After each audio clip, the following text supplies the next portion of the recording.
At 30 years old, Eugene was an experienced diver in excellent health. In the couple of years that he had been diving, the Florida resident had completed several courses and had several diving certifications. Outside of his busy schedule, he made it a mission to dive as much as possible. In the diving community, Florida was known for its underwater cave systems. Unfortunately, the length of the training courses and the amount of gear required kept him from seeking his cave diver certification. He did, however, manage to sign up for a recreational cave diving course, the first step in becoming a certified cave diver. After the course, Eugene expanded his diving to include frequent cave dives. It was on one of these trips he was introduced to Larry, a recreational instructor and certified cave diver. Larry invited Eugene to come along on longer cave dives. This was even though they both knew that Eugene was not adequately trained and lacked the right equipment for these more advanced dives. Eugene was sure that he could trust Larry to take care of him on the dives. In the diving dictionary, a trust me dive is one where one diver lacks adequate training, skill, or experience for a dive and relies upon another diver called a trustee. It was on a trust me dive that Eugene found himself in a horrible crisis. Larry and another certified cave diver planned a difficult cave penetration at a popular freshwater site in Florida. The term penetration refers to entering and navigating through the cave passages. The planned dive would take the divers to a depth of more than 150 feet or 45 meters. The divers intended to explore the cave passages over 1,000 feet or 300 meters long. Realizing that Eugene's single air tank would not provide adequate air supply for the dive, they decided that all three divers would carry an additional cylinder that could be staged, a process that involved slinging a cylinder under one arm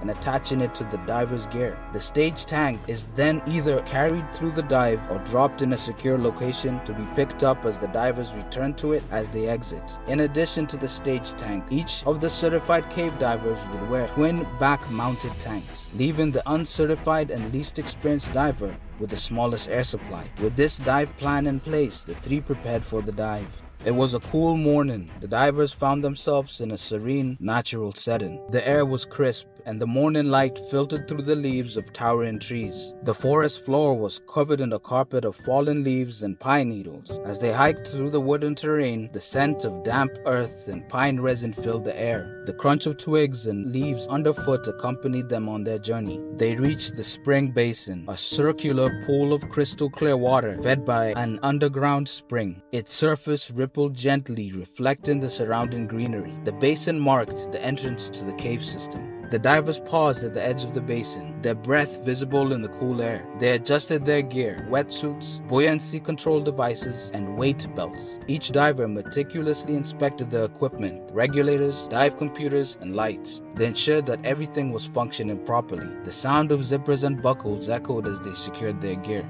At the basin's edge, the divers secured a line to the permanent guideline that marked the cave, a lifeline that would guide them through the cave's twists and turns. It was their connection to the surface. As they descended, the world shifted. Water replaced air, darkness enveloped them. Their lights pierced the murky water, revealing the rock walls. The line stretched ahead, leading them deeper into the heart of the cave. A short distance into the cave, they encountered a challenge, a restriction, a narrow passage, too tight for side-by-side swimming. To proceed, the divers adapted. They practically crawled their tanks and bodies sandwiched between layers of rock, with the cave pressing each one of them from all sides. The darkness amplified the tension. The water seemed thicker. It was at this point that Eugene and the third diver dropped their extra tanks, making the narrow passage easier to navigate. Larry, however, kept his. Beyond the restriction, they swam ahead. Suddenly, a side passageway appeared, unmarked by the permanent guideline. The divers moved cautiously, curiosity pulling them towards the unknown. The cave's secrets beckoned. Further into the cave system they continued. The water temperature remained constant, and the walls bore witness to eons of geological history. Finally, they arrived at their objective, a remarkable formation of a huge stalactite in the depths of the cave. They paused, their lights illuminating the feature. Time seemed suspended. A short pause before they turned back. Eugene took the lead. As they began to exit, the peace was shattered by Eugene's frantic signal for air. Larry, with calm assurance of a veteran diver, jumped jumped over the second diver and offered Eugene life-saving breaths from his air tank's second breathing device. Once the immediate emergency was resolved, Larry passed the staged air tank that he was still carrying to Eugene so that Eugene could use the cylinder to exit, and the two divers wouldn't have to swim through the narrow passages breathing from the same set of tanks. You see, the depletion of Eugene's primary tank violated several rules in addition to the poor gear planning already mentioned. As with other divers, cave divers use the rule of thirds. In cave diving, this means that a diver should use only 1/3 of his air supply while swimming into the cave system and save 1/3 for swimming out of the system and leave the remaining 1/3 in reserve for emergencies or delays that might occur during the exit. When divers use two independent tanks, they must shift from tank to tank every few hundred psi so that cylinders have equal amounts of air. This means that in case of an emergency, you don't have to guess or know which cylinder is empty or full. When Eugene put down his stage air tank earlier, he discarded his extra air supply and now became dependent on the other divers. Eugene further complicated the situation by not managing the air in the single air tank he was still wearing, and by the time he received Larry's extra tank, Eugene had already consumed all the air in his primary tank, over 60% of his available total air supply, and he had no redundant air supply in the event of failure. But Eugene's problems were just beginning. As the divers continued to their exit, visibility became poor. Eugene, who was inexperienced and unfamiliar with the cave system, was leading the team out. With the air tank in hand, he struggled to swim forward. Unfortunately, due to a lack of training or simple error, he did not pay enough attention to the passages he had passed on the way into the system. So ahead of him, he would encounter two paths, the one the divers took and the unmarked side passage they had passed on the way in. In truth, the side passage was also marked with a permanent navigation line, but to avoid people getting lost on the way out or during low visibility, the main permanent navigation line was not connected to the side passage navigation line. They were about 8 feet or 3 meters apart. After passing his extra tank to Eugene, Larry turned to check the status of the other diver behind him, and to be sure, he understood that a rapid exit was now necessary. When Larry looked ahead of him, Eugene was nowhere in sight. Making a quick search, Larry and the other diver assumed that Eugene had continued swimming towards the exit since he was low on air. They continued to swim out, hoping to catch up to Eugene.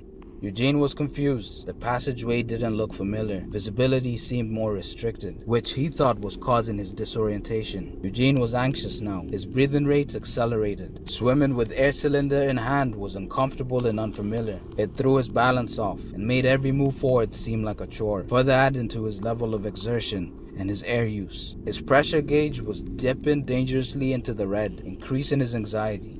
The line had to be here, he thought. He remembered it clearly. But the line he was on ended about halfway down the passage. Meanwhile, the other two divers had already passed the point where they had left the other air tanks. Larry was now concerned. Eugene had not picked up his air tank as Larry assumed he would. They moved faster now, and as they approached open water, there was no sign of Eugene. Skipping his decompression stop, Larry quickly swam out into the spring basin, searching for any sign that Eugene had already left the water. Nothing. There was no sign of the missing diver. Larry's tanks were extremely low, but he decided to swim back into the cave system as far as he could in hopes of rescuing Eugene. Eugene continued to swim through the side passage. Each breath was difficult and his movement slowed. Reaching the end of the guideline, he turned back around. He swam back and then encountered the gap between the side passage line and the main line where he had taken the wrong turn. The markers on the main line indicated an exit direction, but Eugene's confusion and anxiety prevented him from interpreting them correctly. He did not understand the positioning of the line arrows, but he reasoned that he must have turned off the main guideline accidentally. So he turned and swam back into the cave, away from the exit. He was calmer now, as he worked towards a probable solution. Then Eugene experienced a moment of terror when he received only a small amount of air from his regulator, indicating a nearly empty tank. In a panic, he searched for the passageway ahead. In vain. His diving buddies were nowhere to be found. The urge to breathe was overwhelming now, but he knew the exit must be close. He continued swimming forward until he plowed into the wall of the cave. Due to his incomplete training, Eugene had never learned about line gaps and other complex line systems that would have helped him understand the line placement he encountered. He also lacked the training to make a systematic search for the next part of the line, even though he probably recognized that every indicator said the line should take him to the exits. Larry swam 300 feet or 90 meters back inside the cave. He found Eugene. Eugene's lifeless body was lying on the bottom, not far from the permanent guideline. The existence of this side passage had kept Eugene from being located by the dive partners he trusted to take care of him, and it also deprived him of the additional air tank he had left for himself. Noting that he was also dangerously low on air, Larry opted to clip Eugene's body to the line and leave him for a recovery team equipped for the task. Eugene's body was recovered later that day. All his equipment was found to be functioning properly, but each of his tanks was empty. Eugene had drowned, a victim of trust, inadequate training, and confusion. Subscribe to Fear Itself. Let's face our fears together. Paul was a new but enthusiastic diver that was lucky enough to live in an area full of shore-based and offshore dive sites. His wife Rachel, on the other hand, was hesitant to join Paul in his activities. She was afraid of water. She did, however, give Paul permission to enroll in an open water class alongside their teenage son Jason. As such, Paul excitedly signed up for classes at a reputable local diving center. The idea of diving deeper into an aquatic world fueled his excitement, and he was eager to start his underwater journeys. Paul found the training to be relatively easy. However, for his teenage son Jason, it was a different tale altogether. Jason consistently struggled with skills that required him to submerge his face in water. Mask clearing, the process of removing water from inside a scuba diving mask's airspace, was distressing for him. Underwater mask clearing required pressing the top ridge of the mask to the forehead, slowly opening the bottom seal, and blowing hard through your nose, all while tilting your head back.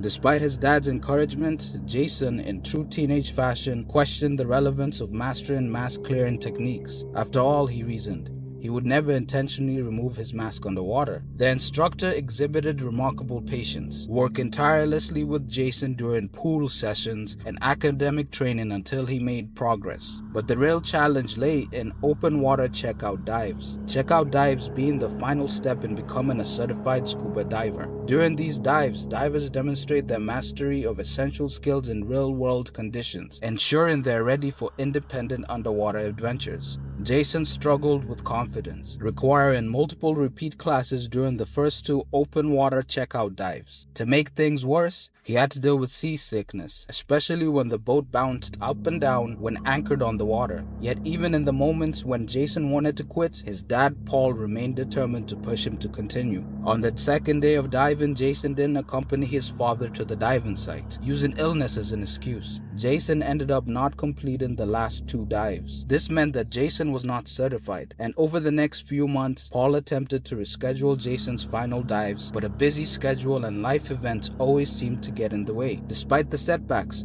Paul remained hopeful that his son Jason would eventually finish his dives and come out a confident diver. Paul's passion for diving grew as he embarked on weekend expeditions with Dan and Judy. Dan and Judy were neighbors who had recently invested their money in a boat. Dan and Judy were the ones who got Paul to consider diving as a hobby in the first place. Within a couple of months after he received his certificate, he had already logged 20 dives alongside Dan and Judy. Paul, however, was a bit disappointed with his son's lack of interest in the sport, and he began to make it his mission to ignite Jason's love for the water and encourage him to complete his diver training. With this goal in mind, Paul carefully planned an outing with the goal of changing his teenage son's mind. The chosen day arrived, a perfect Saturday morning. The ocean's surface was covered with gentle 1 to 2 foot waves, while a light breeze cooled the otherwise warm weather. Paul devised a clever plan. He told Jason that they were conducting a 3-person dive with Dan and Judy. They just needed Jason to stay on the boat and oversee the dive. Reluctantly, Jason agreed to play his part. At the diving site offshore, the 3 divers, Paul, Dan, and Judy, surfaced after their initial dive and began having animated discussions on how clear the water was and how close they got to the sea creatures below. Jason, on the boat, found himself caught up in the excitement, picturing the thrill of the dive. Paul's heart was full of joy. He took this as an opportunity to discuss scheduling Jason's final dives. The conversation flowed up to the point that Jason asked his dad, "Can you take me down?" After all, I'm nearly certified." Initially, Paul refused. It was against the rule books. But Jason's persistence, coupled with Dan and Judy's encouragement, changed Paul's mind. Eventually, he agreed that a short dive couldn't hurt, so Jason borrowed Dan's gear. Once beneath the sun-kissed waves, the father and son descended together. Paul had never seen his son so excited or interested in a dive.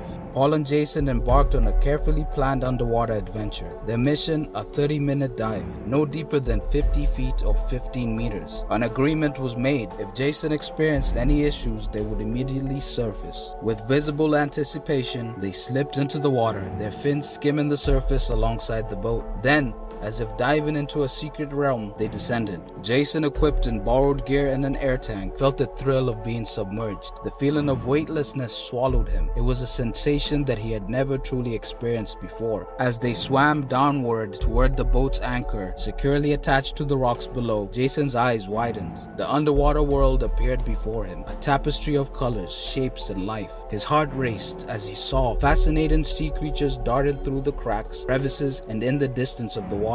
His father too shared in the wonder, and their collective excitement etched a memory that would forever bind father and son to the depths. A few minutes into their dive, Jason darted around a rock ledge and began exploring every nook and cranny. Paul, struggling to keep pace with his agile son, periodically checked Jason's air gauge. Jason, seemingly carefree, swam, poking and prodding at marine life. Time slipped away, forgotten.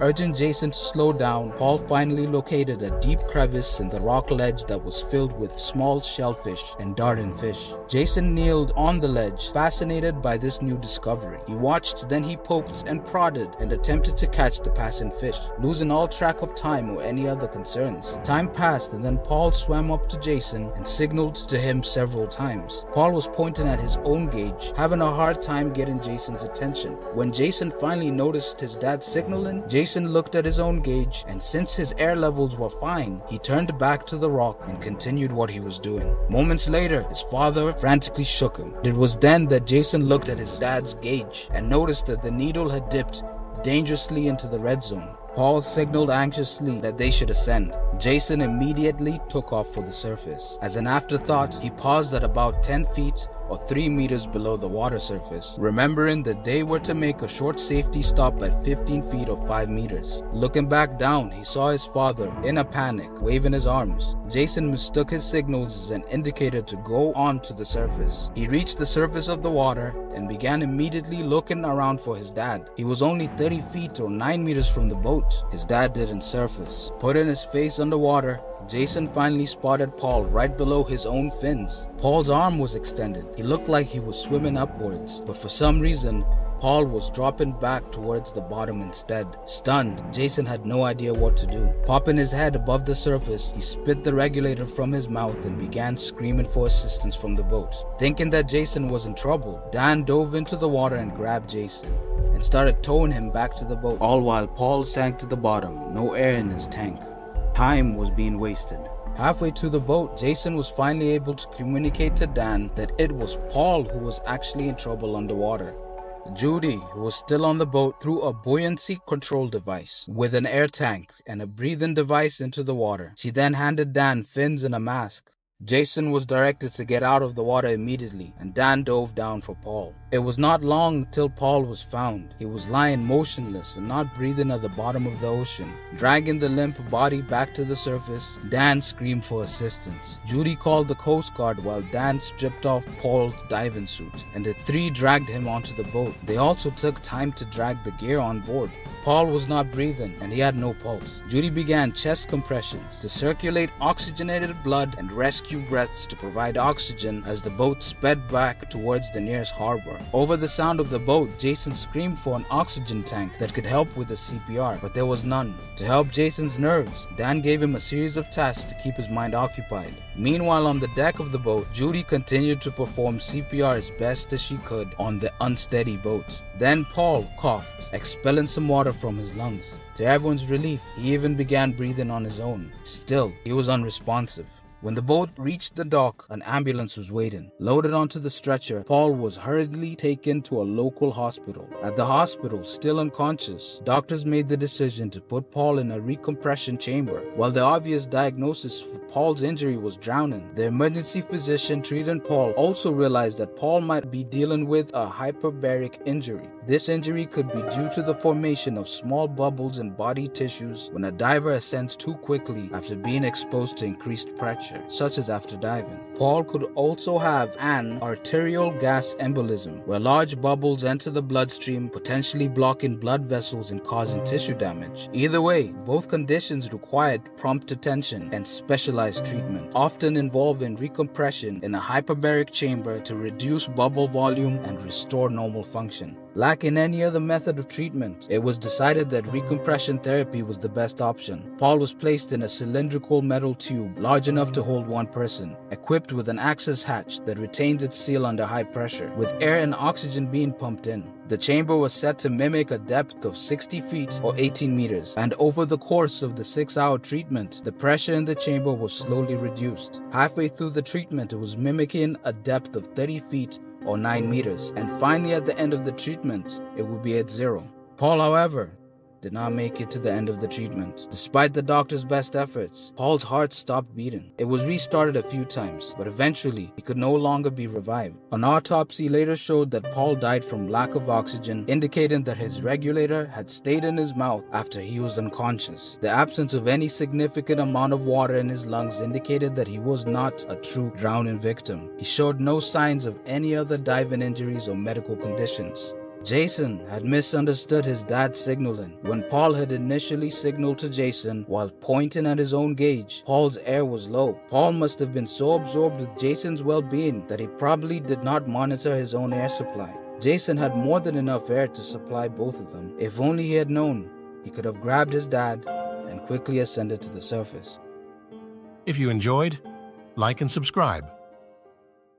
Juan was a newly certified dive master in his late 20s, full of enthusiasm and in excellent health. Juan had 4 years of diving experience and had so far made over 100 uneventful dives. He undertook a few dives in the Caribbean, but most of his experience was limited to calm lakes and quarries near his home. Like many new diving professionals, Juan was part of the local diving community, and it was his friends within the community that encouraged him to become professionally qualified as a dive master. Immediately after getting his qualifications, it was the same group that urged him to organize budget-friendly dive trips to more exotic locations, ones that their local dive shop didn't typically visit. The Atlantic coast was only a few hours by car and offered several exciting wrecks that they all had read about in books and magazines. Juan had heard horror stories about how dangerous the diving out there could be, but he was confident in his experience and training. He organized a 2-day diving trip to 4 popular wreck sites. 6 divers lined up for the trip. One of them was a relatively inexperienced diver named Nate. Nate was a newly certified advanced open water diver who had been diving for less than a year. This meant that he had practiced navigation and tried deep diving. He met Juan during an open water instruction pool session, where Juan was his instructor. The two were the same age, had similar interests, and loved diving. Nate's experience was limited to fresh water sites near his home, so a saltwater dive with his newly bought gear filled him with excitement.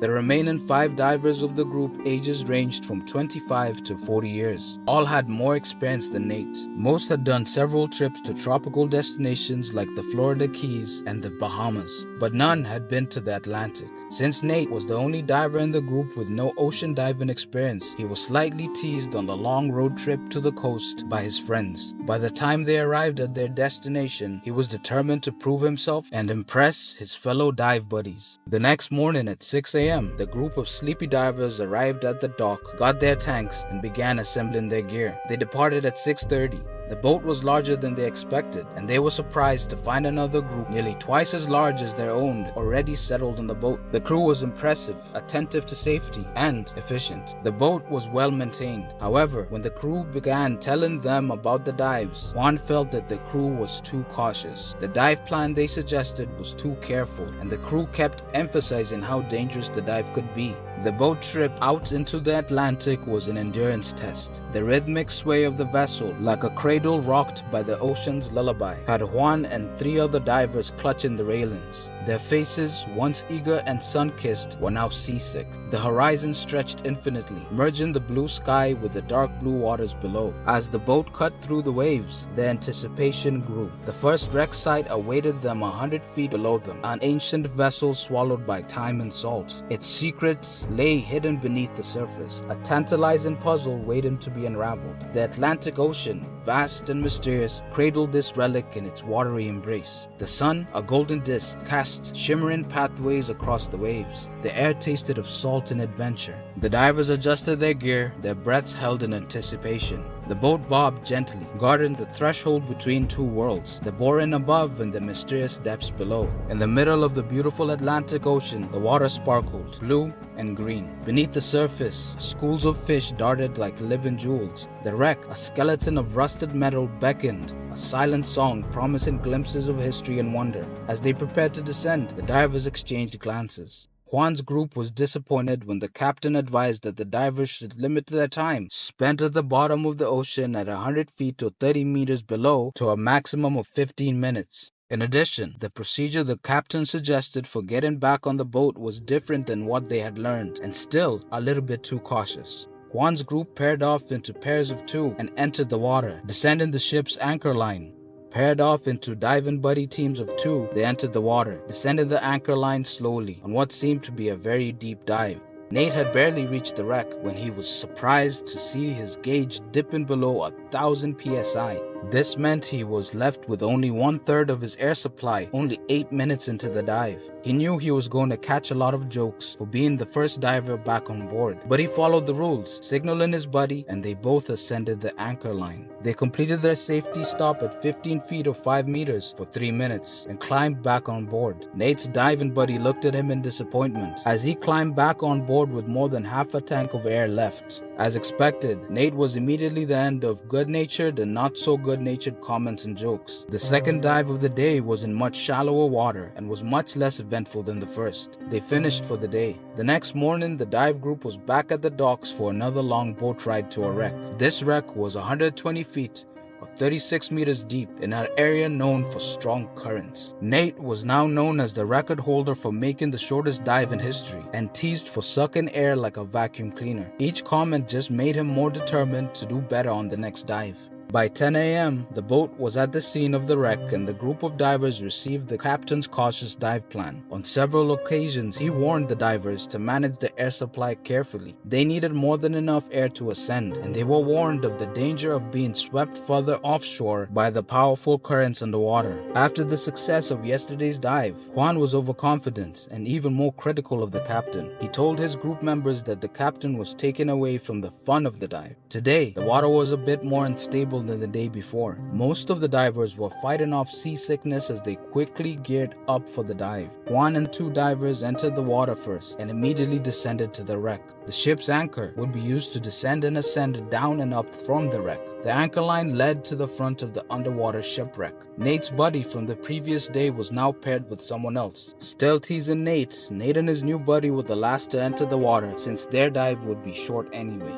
By Nate and his diving partner's calculations, they could make a 20-minute dive if they stayed on top of the deck of the shipwreck. Nate was determined to get every minute he could from the dive and focused on relaxing as he entered the water. The less he exerted himself, the less air he would consume. Reaching the bottom, Nate and his buddy found the wreck to be beautiful. The ship was adorned with delicate, soft corals, their vibrant colors contrasting against the rusted metal. Schools of barracuda darted around the hull, their silver bodies glinting in the streams of sunlight. And there, in the distance, a medium-sized tiger shark circled gracefully, its sleek form a testament to the wonders of the deep. Their visibility was extraordinary. Over 100 feet to 30 meters, and the crystal clear water allowed them to appreciate every detail. But beneath this serene beauty lay a powerful current, a reminder of the ocean's force. As they let go of the anchor line at the front of the shipwreck, the current swept them from the front all the way to the back of the wreck.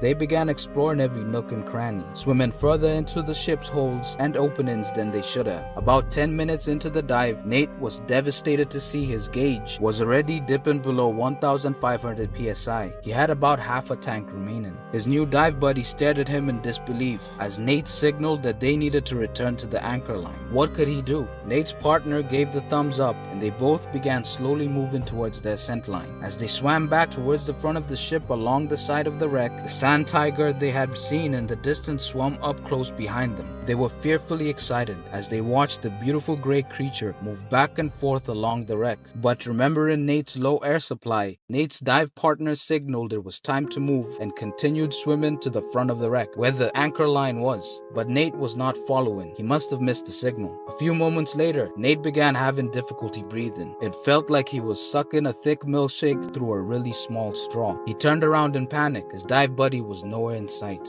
Juan was hovering over the wreck right above the main deck watching Nate's erratic movements. Nate was all alone. He swam towards Nate, looking around to locate Nate's diving partner as he swam. As he reached Nate's eye level, Nate moved forwards and collided with Juan. Juan's regulator was knocked out of his mouth. Juan had encountered this in training, so he calmly grabbed his breathing device, took a couple of breaths, and tried to calm Nate down. Juan could see that his own air supply was dangerously low, but instead of making a direct ascent, he pointed to the anchor line, encouraging Nate to swim towards it. Sharing his air supply, the divers moved towards the anchor line in a hurry, in the process raising their heart rates and consuming more of the precious air supply. Once the two were at the anchor line, the divers above could see them begin a rapid ascent. Moments later, Alice, who was part of Juan's group, was at the mandatory safety stop 20 feet or 6 meters below the water surface. She could not see Juan and Nate anywhere. They should have been at the safety stop. She was surprised to find them missing from the anchor line